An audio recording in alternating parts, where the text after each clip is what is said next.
नमः संस्कृताय। प्रिय संस्कृत मित्राणि, संस्कृत सेवा में आप सभी का स्वागत है। हम लोग हल कर रहे हैं मॉडल पेपर और उसी क्रम में हम लोग 1 से 100 प्रश्नों तक हल कर लिए हैं। उसी के क्रम में आज 101 से 125 प्रश्नों को हल करेंगे। आइए देखते हैं 101वां नंबर प्रश्न क्या है। पृच्छति क्रियापदे धातु अस्ति। पृच्छति इस क्रियापद में धातु है, कौन सी धातु है? क्या पृच्छ धातु है? क्या पृच्छ धातु है? क्या प्रच्छ? क्या प्रच्छ? तो पृच्छति में कौन सी धातु है? तो उत्तर आपका चला जाएगा प्रच्छ, डी चला जाएगा। क्या चला जाएगा? डी चला जाएगा। रूप चलता है पृच्छति, पृच्छतः, पृच्छन्ति। धातु है प्रच्छ। दुहयाच पच दन रुधि प्रच्छ चिब्रू सास जी मथ मुशाम पढ़े हैं। तो प्रच्छ धातु है। प्रच्छ धातु का रूप चलता है पृच्छति, पृच्छतः, पृच्छन्ति। पृच्छति नहीं चलता, पृच्छति चलता है। पृच्छति, पृच्छतः, पृच्छन्ति, पृच्छसि। ये नहीं लगा दीगा पृच्छसि हो जाए, नहीं ये नहीं होगा, पृच्छसि, पृच्छसि और पृच्छामि, ऐसे रूप चलता है, ठीक है ना। तो पृच्छति, पृच्छतः, पृच्छन्ति, पृच्छसि, पृच्छथः, पृच्छथ, पृच्छामि, पृच्छावः, पृच्छामः, ऐसा चलता है। तो पृच्छति क्रियापदे धातुरस्ति, तो प्रच्छ धातु लगाएंगे। कौन सी धातु? प्रच्छ धातु लगा देंगे, आपको उत्तर सही हो जाएगा। आगे दिया 102 नंबर प्रश्न को, कहता है क्या कि रामः अश्वम ग्रामम नयति इत्यस्य कर्मवाच्यम किम। अर्थात राम घोड़े को गांव ले जाता है, ठीक है। इसका कर्मवाच्य परिवर्तन करना है। देखिए, आपको जानना चाहिए वाच्य कितने प्रकार के हैं। तो पहले इसका उत्तर जान लेते हैं, फिर चर्चा करते हैं। तो रामः अश्वम ग्रामम नयति इत्यस्य कर्मवाच्यम किम, इसका कर्मवाच्य क्या होगा? क्या रामः अश्वम नियते होगा? क्या रामेण अश्वः ग्रामम नयते होगा? या रामेण ग्रामः अश्वम नयते होगा? या रामेण अश्वः ग्रामम नियते होगा? अब बताइए क्या होगा उत्तर आप। तो खटाखट आप लोग उत्तर बताएंगे। तो आपको बता दें, रामेण अश्वः ग्रामम नियते, ये हो जाएगा। अब क्यों हो जाएगा आपको बता दें। वाच्य होते हैं 3 प्रकार के। यदि आपसे प्रश्न पूछ ले कि वाच्य कितने प्रकार के होते हैं, तो वाच्य 3 प्रकार के होते हैं। कितने प्रकार के? 3 प्रकार के। कौन कौन से होते हैं? तो आपको बता दें, कर्तृवाच्य, कर्मवाच्य और भाववाच्य। कर्तृवाच्य, कर्मवाच्य, भाववाच्य। वाच्य 3 प्रकार के होते हैं। कौन कौन से? कर्तृवाच्य, कर्मवाच्य और भाववाच्य। तो इस प्रकार से वाच्य 3 प्रकार के होते हैं। तो कर्तृवाच्य की बात किया जाए तो कर्तृवाच्य में कर्ता की प्रधानता होती है। किसके होती है? कर्तृवाच्य में कर्ता की प्रधानता होती है। आइए अब देख लेते हैं। ऐसे कर्तृवाच्य, कर्तृवाच्य, कर्तृवाच्य में कर्ता की प्रधानता होती है और क्रिया कर्तानुसार चलती है। तो रामः यहाँ क्या है? कर्ता है। क्या है? रामः कर्ता है, नयति क्रिया है। तो रामः कर्ता है, नयति क्रिया है। रामः प्रथमा व्यक्ति एक वचन का कर्ता है, तो क्रिया भी प्रथम पुरुष एक वचन की हुई, नयति। तो रामः कर्ता, क्रिया नयति, और अश्वम ग्रामम ये कर्म हो गया, अर्थात घोड़े को गांव ले जाता है। तो कर्तृवाच्य में कर्तानुसार क्रिया चलती है और कर्ता जिस वचन, जिस विभक्ति का होगा, क्रिया भी उसी पुरुष और उसी वचन की होती है। तो रामा कर्ता एक वचन, तृतीया व्यक्ति एक वचन, प्रथमा व्यक्ति एक वचन का है, तो क्रिया भी प्रथम पुरुष एक वचन की हो गई। अब इसी को कर्मवाच्य में यदि बात करते हैं तो कर्मवाच्य में क्या होता है? कर्मवाच्य में कर्म की प्रधानता होती है। किसकी हो जाती है गुरुजी?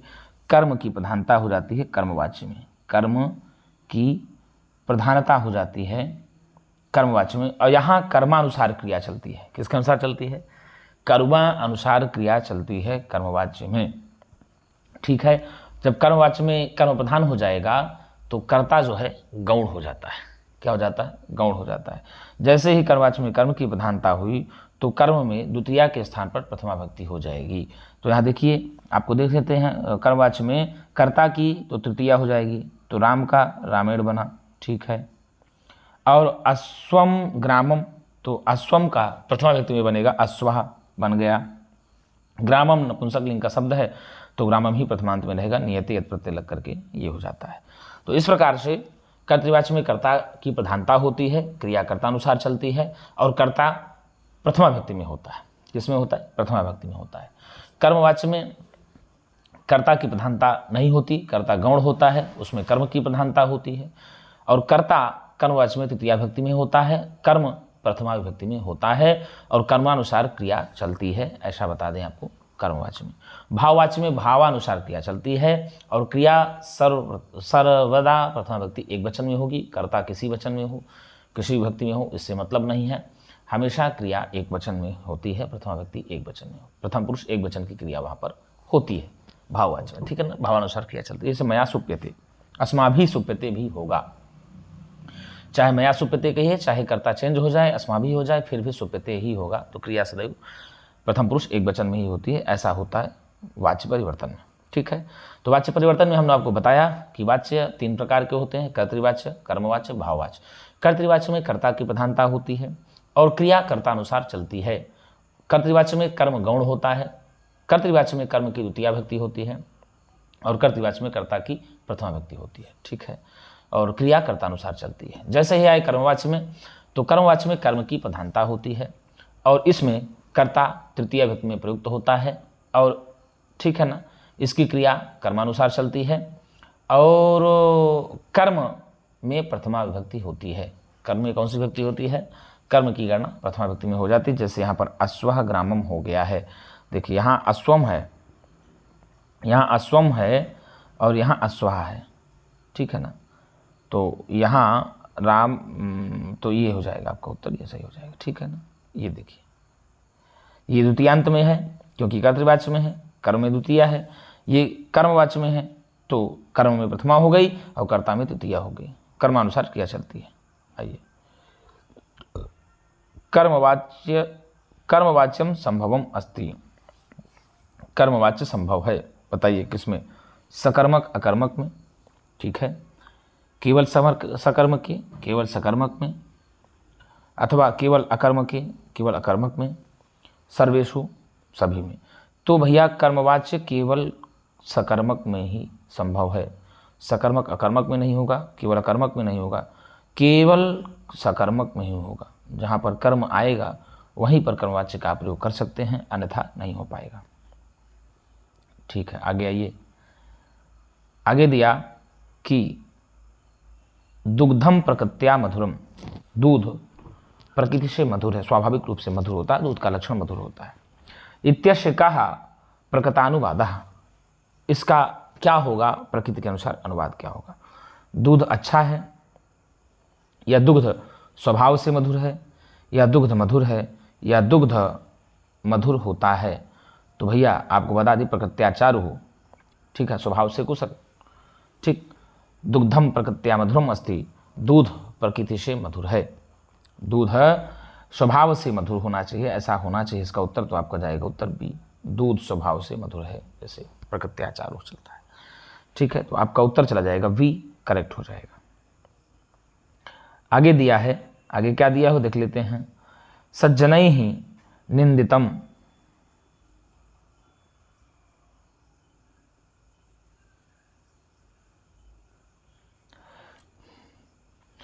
सज्जनैः निंदितम कर्म न क्रियते इत्यस्य कर्तृवाच्यम किम। हमने आपको पहले ही बता दिया था कि कर्तृवाच्य में कर्तानुसार क्रिया चलेगी, कर्मवाच्य में कर्मानुसार क्रिया चलेगी, ठीक। कर्तृवाच्य में कर्ता की प्रथमा विभक्ति होती है, कर्म की द्वितीया विभक्ति होती है। कर्मवाच्य में कर्ता की तृतीया विभक्ति होती है और कर्म की प्रथमा विभक्ति होती है। अब देख लीजिए आप, यहाँ सज्जनैः, सज्जनैः, तो सज्जनः सज्जनौ सज्जनाः, सज्जनम सज्जनौ सज्जनान्, सज्जनेन सज्जनाभ्याम सज्जनैः। तो तृतीया विभक्ति में एक वचन में हो गया, तो इस सज्जनई को, ये कर्मवाच्य में है, किस वाच्य में है, कर्मवाच्य में है, इसको कर्तृवाच्य में बदलना है। तो सज्जनई को देखिए, यहाँ भी सज्जनाः बनता है, यहाँ भी सज्जनाह बनता है, यहाँ भी सज्जनाह बनता है, यहाँ भी सज्जनाह बनता है। तो इसका मतलब है अभी तक तो चारों सही हुआ। इस सज्जनई के हिसाब से ई भी सही हो जाएगा, ई भी सही हो जाएगा, ई भी सही हो जाएगा, ई भी सही हो जाएगा। क्यों सही हो जाएगा? क्योंकि इसमें जो है सज्जनई का कर्तृवाच्य में सज्जनाह बनेगा ही, तो सबका ही हो जाएगा। ठीक है, आगे दिया निंदितम, तो निंदितम भी सही है, ये भी सही है, ये भी सही है, ये भी सही है, ये तो नहीं होगा, यहाँ निंदिता हो गया। ये 3, एक तो गलत हो गया, चलिए एक हट गया। अब आगे दिया कर्म न क्रियन्ते, तो कर्म ये भी सही है, ये भी सही है। अच्छा कर्मम हो गया यहाँ, तो कर्मम ये भी गलत है,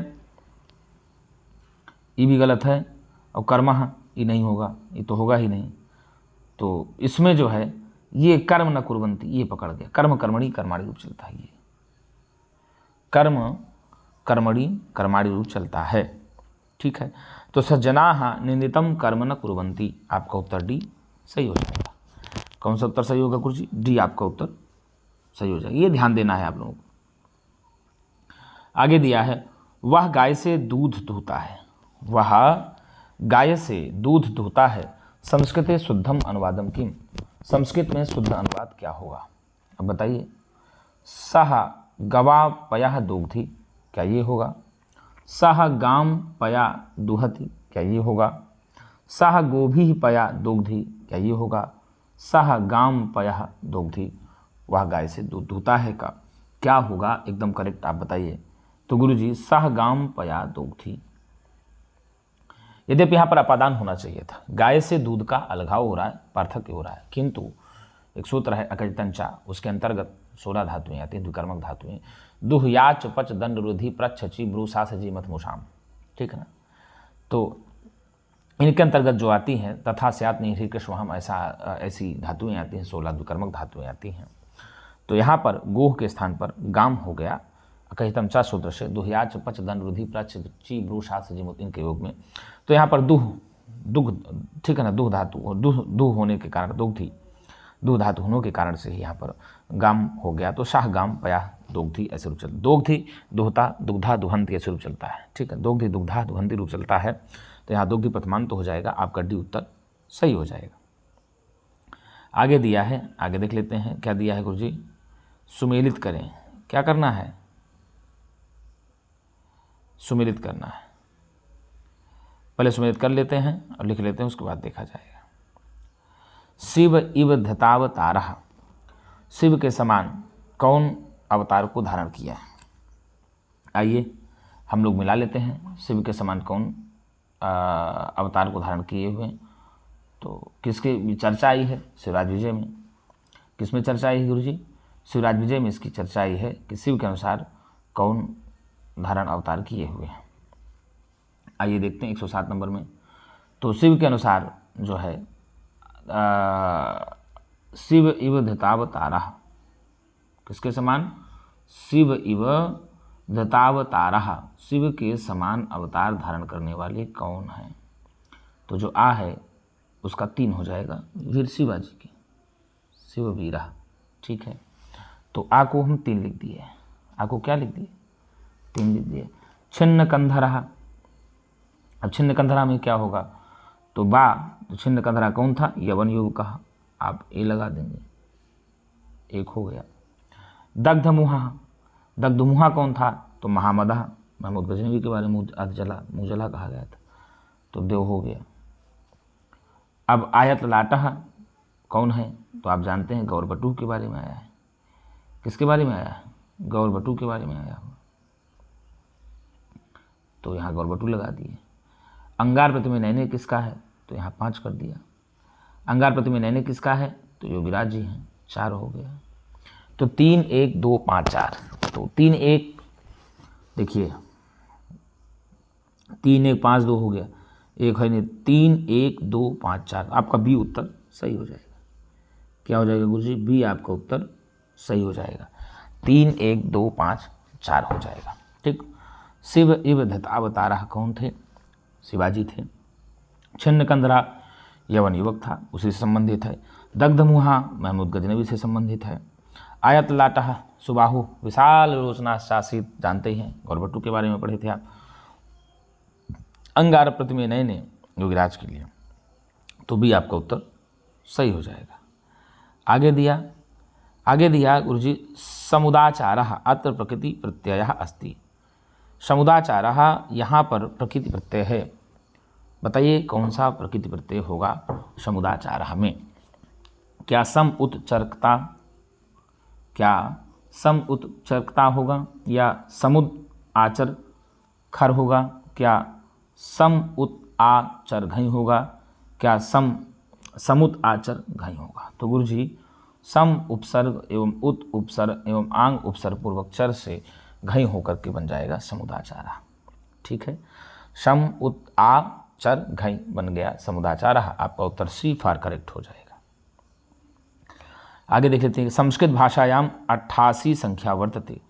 संस्कृत भाषा में 88 संख्या को क्या कहा जाता है? क्या अशीति ही, क्या अष्टाषष्टि ही, क्या षट्षष्टि ही, क्या अष्टाशीति ही? बताइए क्या कहा जाएगा 109 में? क्या अष्टाषष्टि ही? अष्टाषष्टि तो बनेगा नहीं, कभी नहीं बनेगा। ठीक है, अष्टाशीति ही, अशीति ही, अशीति मतलब 80 होगा, षट्षष्टि ही 66 हो गया।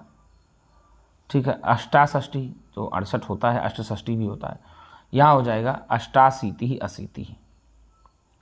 अष्टाशीति ही बन जाएगा 88। ठीक है, 8 + 80 बराबर 88, डी आपका उत्तर सही हो जाएगा। आगे दिया हुआ प्रश्न, निम्नलिखितेषु प्रातिपदिक संज्ञा विधायकम सूत्रम अस्ति। निम्नलिखित में से प्रातिपदिक संज्ञा विधायक सूत्र कौन कौन से हैं? क्या अर्थवद धातुर प्रत्यय प्रातिपदिकम, अर्थवद धातुर प्रत्यय प्रातिपदिकम, अचोन्त्यादि टी, कृतधित समासाश्च, गतिश्च। कौन कौन से यहाँ पर प्रातिपदिक संज्ञा विधायक सूत्र हैं? तो अचोन्त्यादि टी संज्ञा विधायक सूत्र है, गतिश्च कुगति प्रादेय संज्ञा विधायक सूत्र है। तो यहाँ बचा कौन? कृत तद्धित समासाश्च, अर्थवद धातुर प्रत्यय प्रातिपदिकम, यही दोनों होंगे तो ए और 3, 1 और 3 हो जाएगा। तो आपका उत्तर चला जाएगा डी। क्या चला जाएगा गुरुजी? 110 का उत्तर आपका डी सही हो जाएगा। आगे दिया, श्रुतिरिवार्थम स्मृतिरन्वगच्छत्, श्रुति तस्याहुरन्या सपवित्र पांसुम, अपां शूलानां धुरकीर्तनीयां, मार्गम मनुष्येश्वर धर्म पत्नी, श्रुतिरिवार्थम स्मृतिरन्वगच्छतः। तो श्रुतिरिवार्थम स्मृति ही अन्वगच्छत इत्यत्र को अलंकारः, यहाँ पर कौन सा अलंकार होगा? तो भैया जिस प्रकार से वेदों के अर्थों का अनुसरण करती हैं स्मृतियाँ, ठीक उसी प्रकार से नंदिनी की गायों के खुर से, जो खुर से युक्त निकाली गई चरण धूलि है, उसी का अनुसरण कर रही है रानी सुदक्षिणा। तो रघुवंशम में आया हुआ है। ये कहाँ आया हुआ है? रघुवंशम की ये सूक्ति है। और बता दें आपको कि हम लोग द्वितीय सर्ग पढ़ेंगे रघुवंशम का, तो लगभग हमको लगता है दूसरा श्लोक ही है। अथ प्रजानाम अधिप प्रभाते जाया प्रतिज्ञा हित गंधमाल्यां बनाए भी तब प्रतिबद्धवत्साम यशो धनो धेनु मृषमोर्मोच, ये पहला श्लोक आता है। दूसरे में ही आता है, तस्याः कुरन्याः सपवित्र पांसुम, अपां शूलानां धुरिकीर्तनीयां, मार्गम मनुष्येश्वर धर्म पत्नी, श्रुतेरिवार्थम स्मृतिरन्वगच्छत्। राजा दिलीप की पत्नी होती सुदक्षिणा, और सुदक्षिणा जी उस नंदिनी गाय की सेवा में पीछे पीछे उनका अनुसरण करती हैं। तो जैसे वेदों के अर्थों का अनुसरण करती हैं स्मृतियाँ, ठीक उसी प्रकार से, जिस प्रकार से वेदों के अर्थों का अनुसरण करती हैं श्रुतियाँ, उसी प्रकार से आज नंदिनी गाय के पीछे पीछे उनके पैरों की पगधूल के अनुसरण कर रहे हैं राजसुदक्षिणा, उनके लिए कहा गया है। तो उपमा अलंकार है यहाँ पर, स्मृतिरन्वगच्छत् में उपमा अलंकार हो जाएगा। आइए आगे देखते हैं, संभावनोत्प्रेक्षा प्रकृत समय, ठीक है ना, यहाँ उत्प्रेक्षा हो, दृष्टांत अलग है, तुल्य योग्यता। ठीक है, आगे दिया, शृण्वन्तु शृण्वन्तु, श्रोष्यन्ति, शृण्वन्ति इत्यत्र लकार क्रमः वर्तते। इसका लकार क्रम क्या होगा बताइए। शृण्वन्तु क्या विधिलिंग होगा? नहीं होगा। श्रोष्यन्ति ये तो है, मान लीजिए, ये भी नहीं होगा। चलिए फिर शृण्वन्तु क्या ये लोट लकार है? फिर श्रोष्यन्ति क्या लट लकार है क्या? नहीं, ये नहीं होगा। क्या लिट लकार है? ये होगा क्या? ये भी गलत क्रम है, ये भी नहीं होगा। दो तो गलत हो गए, दो तो गलत हो गए। शृण्वन्तु क्या लोट लकार होगा क्या? श्रोष्यन्ति क्या लट लकार होगा क्या? भी सही है। शृण्वन्ति क्या लट लकार? हाँ बिल्कुल यही होगा उत्तर आपका। उत्तर क्या हो जाएगा आपका? ये शृण्वन्तु। ठीक है। शृणोति, शृणुताम, शृण्वन्तु, शृणु, शृणुतम, शृणुत, शृणोमि, शृण्वानि, शृण्वाव, शृण्वाव रूप चलता है। श्रोष्यति, श्रोष्यता, श्रोष्यन्ति, श्रोष्यसि, श्रोष्यथा, श्रोष्यथ, श्रोष्यामि, श्रोष्याव, श्रोष्यामि रूप चलता है। शृणोति, शृणुता, शृण्वन्ति, शृणोसि, शृणुथा, शृणुथ, शृणोमि, शृण्वः, शृण्वः ऐसे रूप चलता है। तो पहला लोट लकार में आ गया, दूसरा ऋट लकार में आ गया, तीसरा लट लकार में आ गया। पहला लोट लकार आज्ञार्थ में होता है, ऋट लकार भविष्य काल में अर्थ में होता है, ठीक है, और लट लकार वर्तमान काल के अर्थ में होता है, ठीक है। आगे देख लेते हैं क्या दिया हुआ है। आगे दिया हुआ लब धातु विधिलिंग लकारस्य, लब धातु विधिलिंग लकारस्य प्रथम पुरुषैक वचने रूपम भवति। लब धातु का विधिलिंग लकार के प्रथम पुरुष एक वचन में रूप होगा। क्या लभेत, क्या लभेत, क्या लभई, क्या लभे। विधिलिंग लकार के प्रथम पुरुष एक वचन का रूप क्या होगा? तो भैया आपको बता दें, होगा 113 का ए। लभेत, लभेयाताम, लभेरन, लभेथाह, लभेयाथाम, लभेध्वम, लभई, लभा, वही, लभा, मही ऐसे रूप चलेगा, ठीक है। तो उत्तर आपका ए सही हो जाएगा। लभेत, ठीक है ना, यहाँ हलंत नहीं होगा, ध्यान रखिएगा, हलंत नहीं होगा, गलत है। लभेत, लभेयात, लभेताम, लभेरन ऐसे रूप चलता है, ठीक है। विधिलिंग पूछा है, ठीक। आगे देख लेते हैं क्या दिया। निर्गृह्यः इत्यस्मिन् पदे समासो अस्ति। निर्गृह्यः इस पद में समास होगा, बताइए कौन सा समास होगा? क्या गति तत्पुरुष समास, क्या बहुव्रीहि समास, क्या अन्य तत्पुरुष समास, क्या एकस्मात् अधिकः, क्या इनमें एक से अधिक? तो भैया अन्य तत्पुरुष समास हो जाएगा। कौन सा हो जाएगा? अन्य तत्पुरुष समास हो जाएगा, ठीक है। अन्य तत्पुरुष समास हो जाएगा, आपका उत्तर सी सही हो जाएगा। आगे दिया सर्व इति शब्दस्य, सर्व इति शब्दस्य सर्वे कस्य वचनस्य रूपम अस्ति। क्या प्रथमा विभक्ति एक वचनस्य, द्वितीया विभक्ति द्विवचनस्य, प्रथमा संबोधनिक वचनस्य, क्या एकस्मात् अधिकः। तो बताइए ये जो है सर्व इति शब्दस्य, सर्व इस शब्द का, सर्व इति शब्दस्य, सर्व इस शब्द का सर्वे कस्य वचनस्य रूपम अस्ति, सर्वे किस वचन का रूप होगा? तो द्वितीया विभक्ति द्विवचन का होगा, द्वितीय विभक्ति द्विवचन का होगा। रूप चलता है सर्वः सर्वौ सर्वे, सर्वम सर्वौ सर्वान्, ठीक। सर्वेण सर्वाभ्याम सर्वैः, सर्वस्मै सर्वाभ्याम सर्वेभ्यः, सर्वस्य सर्वयोः, सर्वस्मात् सर्वाभ्याम सर्वेभ्यः, सर्वस्य सर्वयोः सर्वेषां, सर्वस्मिन् सर्वयोः सर्वेषु। तो प्रथमा व्यक्ति एक वचन में भी बनता है, प्रथमा व्यक्ति द्विवचन में बनता है, द्वितीय व्यक्ति द्विवचन में भी बनता है। तो यहाँ उत्तर द्वितीय व्यक्ति द्विवचन में हो जाएगा, आपका बी उत्तर सही हो जाएगा। क्या हो जाएगा जी? बी आपका उत्तर बिल्कुल राइट हो जाएगा, द्वितीय व्यक्ति द्विवचन। अधोलिखितेषु अशुद्धम वाक्यम वर्तते। नीचे लिखे गए वाक्यों में अशुद्ध वाक्य है, बताइए। नीचे लिखे गए वाक्यों में अशुद्ध वाक्यम वर्तते, अशुद्ध वाक्य है। मया चंद्रः पश्यते, क्या ये बनेगा? सीतारामेण सह वनम गतवती, सीताराम के साथ वन गई, क्या ये अशुद्ध है क्या? दशरथस्य चत्वारः पुत्राः आसन्, क्या दशरथ के 4 पुत्र थे, ये होगा क्या? मह्यम न रोचते ते वाक्यम, मह्यम ते वाक्यम न रोचते, ये होगा क्या? बताइए क्या होगा? तो बताइए खटाखट देखिए, यहाँ जो दिया है पकड़ने वाली बात है ये, मया चंद्रः पश्यते, पश्यते नहीं होगा, दृश्यते होगा। अगर दृश्यते होता तो सही होता, पश्यते दे दिया है, दृश्यते, ये आपका गलत है। चंद्रः पश्यते कर्मवाच्य है तो दृश्यते होना चाहिए, पश्यते नहीं। तो आपका उत्तर ए यहाँ पर सही हो जाएगा, अशुद्ध यही होगा, आप ए उत्तर सही लगा देंगे। आगे दिया, कारक दृष्टिया संगतम विकल्पम चिनुत, कारक की दृष्टि से संगत विकल्प, अच्छे विकल्प को चुनो। क्या कहा, आइए देख लेते हैं।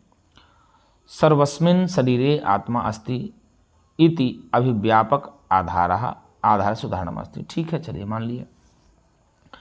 कालस्य गति ही इति कर्तृकर्मणो कति सूत्र से उदाहरणम अस्ति। ठीक है। स्वाहा शब्दयोगे चतुर्थी भक्ति भवति, ये भी होता है। नमः स्वस्ति स्वाहा स्वधा अलम वषट योगाच, इनके योग में चतुर्थी होती ही है। तो उपर्युक्तेषु एकस्मात् अधिकाः, तो भैया एक से अधिक होगा। उपर्युक्तेषु एकस्मात् अधिकाः, बीपीएससी वाले ध्यान देंगे, बहुत फंसाता है उपर्युक्तेषु एकस्मात् अधिकाः दे करके। तो सर्वस्मिन् शरीरे आत्मा अस्ति इति अभिव्यापक आधार, बिल्कुल आधार उदाहरण ही है। स्थालाम पश्यति, आप जानते हैं आधार औपश्लेषिक वैषयिक अभिव्यापक 3 प्रकार के आधार होते हैं। कितने प्रकार के? औपश्लेषिक, वैषयिक और अभिव्यापक। तो औपश्लेषिक में आप पढ़े ही हैं, जिसका उपश्लेष से स्थान हो, जैसे आपने कहा कटे आस्ते, चटाई पर बैठा है, ठीक है ना। और औपश्लेषिक ये हो गया। वैषयिक आधार मोक्षे इच्छा अस्ति, मोक्ष की इच्छा है, बौद्धिक संश्लेष है, जहाँ पर बौद्धिक संश्लेष होता है उसको वैषयिक, ठीक है, उसको वैषयिक कह देते हैं। और अभिव्यापक आधार सब में होता है, तिलेषु तैलम जैसे कहा, और सर्वस्मिन् आत्मा अस्ति, सभी में व्याप्त है। तो यहाँ उपर्युक्तेषु एकस्मात् अधिकाः, उत्तर आपका डी सही हो जाएगा। आगे कहा, संस्कृत भाषायाम माहेश्वर सूत्रेषु अक्षराणाम उचित क्रमः कहा। संस्कृत भाषा में माहेश्वर सूत्रों में अक्षरों का उचित क्रम क्या है? अंतःस्थः, पंचम वर्णाः, चतुर्थ वर्णाः, तृतीय वर्णाः। ठीक है। फिर तृतीय वर्णाः अंतःस्थः, चतुर्वर्णाः, पंचवर्णाः, अंतःस्थः चतुर्वर्णाः, पंचम वर्णाः, तृतीय वर्णाः, अंतःस्थः तृतीय वर्णाः, चतुर्थ वर्णाः, पंचम वर्णाः। बताइए कौन कौन से वर्ण होते हैं अंतःस्थ? तो आप खटाखट 118 का उत्तर बताएंगे। अंतःस्थ ये पंचम वर्णाः, चतुर्थ वर्णाः, तृतीय वर्णाः। ठीक है। कौन कौन से? अंतःस्थ, पंचम वर्णाः, चतुर्थ वर्णाः, तृतीय वर्णाः। आपका उत्तर ए सही हो जाएगा। संस्कृत वाङ्मये पद्यस्य प्रयोगः सर्वप्रथम कस्मिन् वेदे अभवत्? संस्कृत वाङ्मय में पद्य का प्रयोग सर्वप्रथम किस वेद में हुआ? क्या ऋग्वेदे, यजुर्वेदे, सामवेदे, अथर्ववेदे? संस्कृत वाङ्मय में पद्य का सर्वप्रथम किस वेद में हुआ? तो आपको बता दें ऋग्वेद में हुआ है। किसमें वेद हुआ? ऋग्वेद में। ऋचाओं का वर्णन है, स्तुतियाँ की गई हैं। तो जब इसको ऋचाओं का वर्णन होगा तो ऋचाओं और स्तुतियों का वर्णन में सीधे सीधे पद्य का प्रयोग हुआ है, तो अपद्यात्मक वेद ऋग्वेद को भी कहा जाता है। तो सर्वप्रथम ऋग्वेद का हुआ, उत्तर आपका ए सही हो जाएगा। अब इसी बारे में यदि आपसे पूछ ले कि ऋग्वेद के आचार्य कौन है, तो पैल हैं। यजुर्वेद के आचार्य कौन है, तो वैशंपायन है। सामवेद के आचार्य कौन है? जैमिनी है। और अथर्ववेद के आचार्य कौन है? सुमंतु है। यदि आपसे पूछ ले ऋग्वेद के ऋत्विक कौन है, तो होता बताएंगे। यजुर्वेद के ऋत्विक उद्गाता होता अध्वर्यु बताएंगे, और सामवेद के ऋत्विक उद्गाता बताएंगे, अथर्ववेद के ऋत्विक ब्रह्मा बताएंगे। ठीक है। ऋग्वेद ऋचाओं का वेद कहा जाता है, और सर्वप्रथम पद्य का प्रयोग जो हुआ है वह ऋग्वेद में हुआ है। और सबसे प्राचीन वेद की यदि बात किया जाए तो ऋग्वेद ही है। कौन सा है? ऋग्वेद है। और अर्वाचीन वेद की बात किया जाए तो अथर्ववेद है। कौन सा वेद है? अथर्ववेद है। गान का वेद, ज्ञान वेद बता दें आपको, सामवेद को कहा जाता है। किसको कहा जाता है? सामवेद को। और ऋग्वेद का उपवेद होता है आयुर्वेद, यजुर्वेद का धनुर्वेद, सामवेद का गांधर्व वेद, और अथर्ववेद का सर्पवेद, इतिहास वेद, पुराण वेद, पिशाच वेद, ये सब अथर्ववेद को उपवेद कहे जाते हैं। तो इस प्रकार से वेदों के बारे में भी थोड़ा सा आप जानकारी लीजिए, बीपीएससी में प्रश्न पूछता भी है। उत्तर आपका ए सही हो जाएगा। अब दिया गुरु शिष्य से प्रश्न पूछें इत्यस्य संस्कृतानुवादम किम, इसका संस्कृत में क्या अनुवाद होगा कि गुरु संस्कृत शिष्य से प्रश्न पूछें, इसका संस्कृत अनुवाद क्या होगा? क्या होगा? गुरु शिष्यात् प्रश्नम पृच्छेत, गुरोः शिष्येण प्रश्नम पृच्छन्तु। गुरु शिष्य से प्रश्न पूछें, ठीक है। गुरु शिष्यम प्रश्नम पृच्छेत, गुरु शिष्यम प्रश्नम पृच्छत, क्या बनेगा? पृच्छेत। अब इसमें उत्तर होगा, आप क्या लगाएंगे? खटाखट उत्तर बताइए क्या होगा। तो गुरु जी, गुरु शिष्यम प्रश्नम पृच्छेत। अब आप यहाँ सोच लेंगे कि आख्यातोपयोग नहीं, बिल्कुल नहीं। पूछ रहे हैं, शिष्य से पूछ रहे हैं तो लगाव हो रहा, बिल्कुल नहीं। आपको बता दें, आकाशितांचा सूत्र है और आप लोग बहुत लोग मार देंगे इसमें। शिष्यात् प्रश्नम नहीं, गलत बात है। शिष्य से प्रश्न पूछता है तो लगाव होगा, लगाव नहीं। यहाँ पर आपको बता दें गुरु शिष्यम प्रश्नम पृच्छेत होगा। क्यों होगा? दुह याच पच अनुरुद्धि, प्रच्छ ची प्रच्छ धातु है, तो ठीक है ना। अकरितमचा से यहाँ पर द्वितीय हो जाएगी, शिष्यम प्रश्नम होगा, शिष्यात् नहीं होगा। तो उत्तर आपका डी सही हो जाएगा। आगे दिया सम्यक लक्षणम नास्ति, सही लक्षण नहीं है। यगण, मगण, नगण, शगण, भगण। तो यगण में एक लघु, एक गुरु और शिखरणी। बताइए यगण में क्या होगा? यमाता राज, यमाता एक लघु, एक गुरु, नहीं गुरु, दो गुरु हैं, ठीक है। मगण में मातारा, मातारा तीनों गुरु हैं, हो नहीं पाएगा। नगण में नसल, एक लघु एक गुरु, नहीं तीनों लघु हैं। रगण में रगण यगण में, ऐसे बताओ। अब इनमें कौन, अच्छा आपको बताना है कि कौन किन में कौन सा छंद चलता है, ठीक है। तो यगण, मगण, नगण, शगण, भगण।